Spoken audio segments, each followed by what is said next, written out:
ஒவ்வொரு நாளையும் ஒரு புதிய வாய்ப்பாக பாருங்கள். அந்த வாய்ப்பை பயன்படுத்தி வாழ்க்கையில் முன்னேறு. தடைகள் வந்தாலும் தொடர்ந்து முயற்சி செய்தால் நிச்சயம் ஒரு நாள் வெற்றி நம்மை வந்தடையும் என்பதோடு வாழ்க்கையில் அடுத்த நிலைக்கு செல்ல அதுவே நேர்மறையான எண்ணங்களை உருவாக்க வழிவகுக்கும். அவ்வாறு நம்மை நாமே செம்மைப்படுத்தி செதுக்கிக் கொள்ள வழிகாட்டுகிறது இந்நிகழ்ச்சி. மக்கள் வணக்கம், இது புத்தம் புது காலை.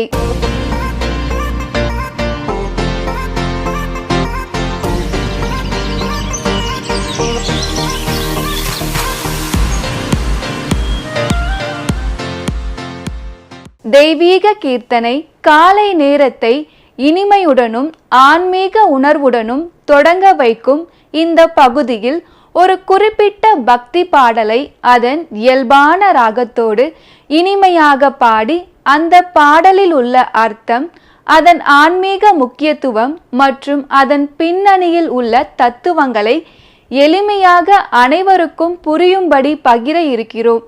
இசையின் இனிமையும் பக்தியின் பெருமையும் ஒன்றிணையும் இந்த தருணத்தில் மனதை அமைதியாக்கிக் கொண்டு தெய்வீக உணர்வில் மூழ்கி இந்நாளினை இறை நம்பிக்கையுடன் தொடங்க வழிவகுக்கும் இப்பகுதி தெய்வீக கீர்த்தனை.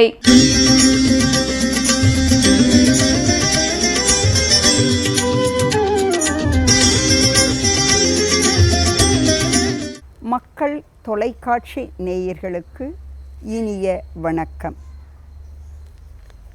திருமூலரின் தெய்வீக கீர்த்தனையில் நாம் இன்று பார்க்க போகிறோம். திருமூலரின் 9 தந்திரங்களில் முதல் தந்திரத்தில் பாயிரப்பாடலாக 3வது பாடலை நாம் இப்பொழுது பார்க்க போகிறோம். ஒக்க நின்றானை உலப்பிலி தேவர்கள் நக்க என்று ஏத்திடும் நாதனை நாள்தோறும் பக்க நின்றார் அறியாத பாமரனை புக்க நின்று உன்னியான் போற்றி செய்வேனே. அனைத்து உயிர்களுக்கும் முதலாக இருக்கக்கூடியவன்தான் இந்த சிவபெருமான். ஒக்க நின்றானை உலப்பிலி தேவர்கள். இந்த உலப்பிலி என்பது உலப்பு அப்படின்னு சொன்னோம்னா அளவு எல்லை என்பது பொருளாகிறது. அந்த இலி என்பதற்கு ஆரம்பமும் முடிவும் இல்லாதவன். உலப்பிலி அப்படின்னு சொன்னால் முடிவில்லாதவன் இவன். இப்படி முடிவில்லாதவன் யார் என்று பார்த்தோம் என்றால் சிவபெருமான். இந்த முடிவில்லாத சிவபெருமானை தன்னுடைய அடியார்கள் அனைவரும் ஒக்க சமமாக, அந்த பாடல் வரியில் பார்த்தோம்னா ஒரு ஒக்க நக்க புக்க என்று அந்த அடிகளை உற்றி பாடியிருப்பார்கள். சரிசமமாக இருக்கக்கூடிய அந்த சிவபெருமான் அனைவரிடத்திலுமே ஒன்றாக கலக்கக்கூடியவன். இதயத்தினிலே அன்பு என்ற இடத்தில்தான் அவள் கலப்பான். அன்பே சிவம் என்று ஏன் சொல்கிறோம்? அந்த அன்பு இருக்கக்கூடிய இடத்துலெல்லாம் சிவபெருமான் இருப்பார். அதனால் அந்த தேவர்கள் அனைவரும் சேர்ந்து எண்ணில் அடங்கா நாள்தோறும் அவரிடத்திலே சென்று வணங்குகின்றார்கள். யாரை வணங்குகின்றார்கள்? எந்த நாதனை வணங்குகின்றார்கள்? எதற்காக வணங்குகின்றார்கள் என்று நாம் பார்க்கின்ற பொழுது சிவபெருமான் இன்பம் துன்பத்தை எல்லாம் தகர்த்து எறிந்து இன்பத்தை ஒன்றுமே கொடுக்க வேண்டும் என்பதல்ல. மக்கள் அனைவரும் விரும்புவது வீடு பேர். அந்த வீடு பேற்றை தான் இவர் அழகாக நிலையாமை, செல்வம் நிலையாமை, வாழ்க்கையிலே இருக்கின்ற இளமையாகிய யாக்கை நிலையாமை, ஒவ்வொன்றுத்துக்குமே சொல்லிக்கிட்டே வரலாம். அந்த நிலையாமையைத்தான் இங்கே அவர் கூறுகின்றார். எதுவுமே வேண்டாம், பெருமாள் ஒருவரே, சிவபெருமான் ஒருவரே, அவருடைய திருவடிகளே தஞ்சம் என்று இருக்கக்கூடிய நிலையை அடைகின்ற பொழுது நாம் அனைத்தையுமே மறந்து சிவனே நாமம், சிவநாமமே சொல்லிக்கொண்டு சிவசிவ ஹரஹர சிவசிவ என்று அவருடைய நாமத்தையே சொல்லிக்கொண்டு இருப்போம். அந்த சிவபெருமானை இந்த போற்றி தேவர்கள், இந்த தேவர்கள் எல்லாம் போற்றி இசைத்து வணங்கி நாள்தோறும் பாடுகின்றார்களாம். அப்படிப்பட்ட இறைவனை நாமும் வணங்க வேண்டும். இப்போ கடவுள்கிட்ட பார்க்குறோன்னா நம்ம விழுந்து விழுந்து வணங்குவோம். ஆனால் பக்கத்துலேயே சிவபெருமான் நின்று தோலை தொட்டால் கூட அட இருப்பா அங்கே இருக்கிற சிவபெருமான் அந்த கல்லாக நம்ம படைத்திருக்கின்ற அந்த சுயம்பு லிங்கத்தை தான் நாம் வணங்குமே தவிர ஆழ் உளதில் மனதில் இருக்கக்கூடிய அந்த இறைவனை நாம் அறிய மாட்டோம். அது அல்ல, நாம் பக்கத்தில் இருக்கக்கூடிய சிவபெருமானுடைய அடிமுடியை காண முடியாதவனை வணங்க வேண்டும் அப்படி என்பது தான் இந்த பாடலினுடைய தத்துவம். ஆனால் இங்கு சொல்லப்படுகின்ற உலப்பிலி, அந்த உலப்பிலி என்பது தான் புராண கதை இங்கே கொடுத்திருக்கின்றார் திருமூலர். சிவபெருமான் தன்னுடைய செயல்களை எப்பொழுதுமே செய்து கொண்டிருப்பவர். அந்த கல்லுக்குள் இருக்கின்ற தேரைக்கும் உணவு அளிக்கக்கூடியவள்தான் சக்தி. அத்தகைய சக்தியை தலைவனாக கொண்டவன்தான் சிவபெருமான். அப்படி சக்தியே உலகத்தையெல்லாம் படைக்கின்ற கடவுளாக இருக்கக்கூடியவர் சிவபெருமான். அதாவது படைத்தல், காத்தல், அழித்தல் முத்தொழிலையும் செய்யக்கூடியவர். அப்படிப்பட்ட சிவபெருமான் அடிமுடியை காண வேண்டும் என்ற ஒரு கதை உண்டு. விஷ்ணுவும் பிரம்மாவும் தங்களில் யார் உயர்ந்தவன் என்பதை அறிய வேண்டும் என்று ஒரு ஆவல் ஏற்பட்டது. அந்த ஆவலின் காரணமாக சரி நீ பெரியவனா நான் பெரியவனா என வாதிடுவதை விட நாம் சிவபெருமானிடத்திலே சென்று கேட்போம் உயர்ந்தவன் யார் என்று இருவரும் புறப்பட்டனர். கைலாயத்தில் புறப்பட்டு சிவபெருமானை காணுகின்றார்.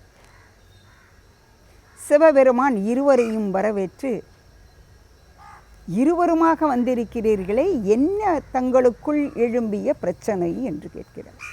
ஏன்னா ஒரு இடத்துல நம்ம ஒருத்தர் தேடி போகிறோன்னா பிரச்சனை இருக்கும்போது தான் போவோம், இல்லைன்னா ஒரு நல்ல சுப நிகழ்ச்சிக்காக அழைப்பதற்காக போவோம். இப்போ என்ன செய்திக்காக கொண்டு வந்திருக்கீங்க அப்படி என்பதற்காக சிவபெருமான் கேட்கின்றார். அப்போ பிரம்மா சொல்கிறார், அப்பனே நீ உயர்ந்தவன், நாங்கள் ஒத்துக்கிறோம். ஏன்னா நீ அத்தனையும் துறந்தவன், எதையுமே நீ விரும்ப மாட்ட. ஏன்னா நீ அபிஷேக பிரியர். திருமாலானவர் என்னன்னு கேட்டிங்கன்னா அலங்கார பிரியர். என்ன நீ அபிஷேகம் செய்தால் உனக்கு போதும், உனக்கு எதுவும் புத்தாடைகள்லாம் உனக்கு அணிவிக்க வேண்டாம், நகை நட்டு தேவையில்லை. ஏன்னா உன்னுடைய இல்லமே சுடுகாடு. அந்த பட்ட விபூதியும் அந்த புலித்தோலும் யானை தோலும் இருந்தால் போதும் உனக்கு. எங்களுக்கெல்லாம் அப்படி இல்லைப்பா. எனக்கும் பிரம்மாவுக்கும் திருமாலுக்கும் எங்கள் 2 பேருக்கும் யார் உயர்ந்தவன் என்பதை நீதானே சொல்லணும், ஒரு நீதிபதியாக இருந்து என்று கேட்கின்றார். அப்படி சொன்ன உடனே சிவபெருமான் புன்னகைக்கின்றார். அப்படியா, சரி, இது 2 பேரில் யார் உயர்ந்தவன் சொல்லணுமா, அதுக்கு முன்னால் சின்ன ஒரு டெஸ்ட்டு நான் வைக்கட்டுமா அப்படின்னு கேட்ட உடனே, இது என்ன நாங்கள் 2 பேரில் உயர்ந்தவர் யாருன்னு கேட்டால் உன்னையே பரிசோதனை செய்யணுன்றீங்களே, என்ன இது என்றார். ஆமாம், என்னுடைய அடிமுடியை உங்களால் காண முடியுமா,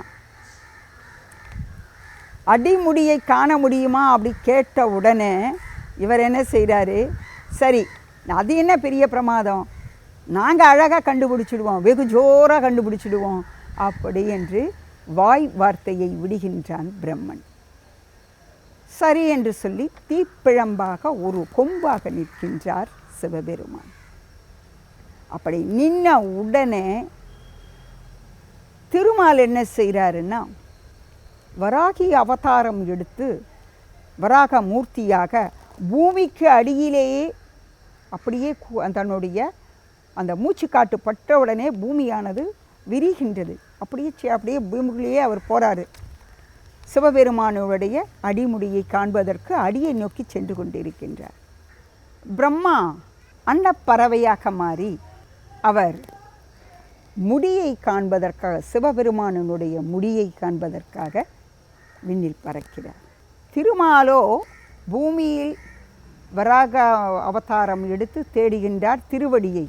சிவபெருமானுடைய திருவடியை அவரால் காணவே முடியவில்லை.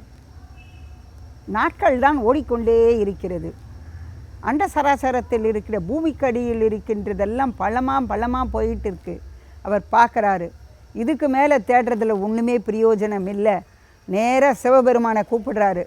சிவபெருமானே கொஞ்சம் இறங்கி வாங்க அப்படின்றாரு. அப்பொழுது அவருடைய உருவத்தோடு வந்து நிற்கிறார்.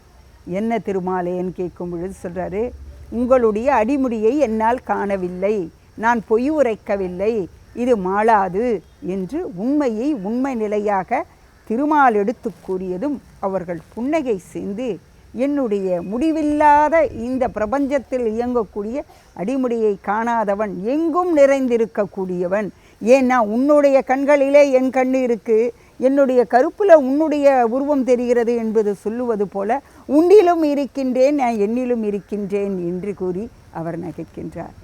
ஆனால் இந்த பிரம்மா என்ன செய்கிறாருன்னா, அடட நம்ம போய் அவரால் தேட முடியல, தேடினாலும் கிடைக்கல. பார்த்தாரு, நம்ம சிவபெருமான்கிட்ட பார்த்துட்டேன் அப்படின்னு சொல்லிடலாம் அப்படின்னு நினைக்கிறார். அப்படி பார்த்துட்டேன்னு சொன்னால் சிவபெருமான் விட்டுடுவாரா? சாட்சி சொல்லு அப்படின்னு கேட்பார். அந்த நேரத்தில்னு பார்த்து தாழம்பு அப்படியே வர அதையே கூப்பிட்டு நீ சாட்சி சொல்லணும்னா அது என்ன தலையந்து புரியாது வாழம் புரியாது. பிரம்மா ஏதோ சொல்கிறாரு, அதுக்காக சரி என்று தலையாட்டி கொண்டு அவர் சென்று பிரம்மா சிவபெருமானிடத்திலே நான் உன்னுடைய திருமுடியை பார்த்து விட்டேன் அப்படின்னார். யார் உன்னை பார்த்த, எங்கே பார்த்த, சாட்சி யாருன்னு? இதோ தாழம்பு சாட்சி சொல்கிறது என்று கூற, இதை கேட்ட உடனே அவருக்கு சினம் அதிகமாகிறது. ஏனென்றால் எங்குமே இல்லாத தீப்பிழம்பாக இருக்கக்கூடியவன். அதனால தான் நம்ம இன்றைக்கும் பார்த்தோம்னா திருவண்ணாமலையில் ஜோதியாக தீபம் ஏற்றப்பட்டு ஜோதி உருவல் நாம் இன்றும் காணப்படுகின்றோம். ஆனால் இந்த திருமூலர் எழுதுகின்ற பாடலில் இதுதான் அவர் சொல்லுகின்றார், உலப்பிலி. அந்த உலப்பிலி என்றால் அடிமுடி காணாதவர்கள், தேவர்கள் தினமும் வணங்கக்கூடியவர்கள். இப்படிப்பட்ட சிவபெருமானை நாம் வணங்கினோம் என்றால் நம்முடைய வாழ்க்கையிலே தோன்றுகின்ற துன்பங்கள் அகன்று இன்பம் பெருகும் என்று கூறுகின்றார். எனவே இந்த பாடலை நாம் இசைப்போம், நம் வாழ்வினில் இன்பங்களை பெறுவோம் என கூறிக்கொண்டு வணக்கத்தையும் நன்றியும் கூறி விடைபெறுகிறேன்.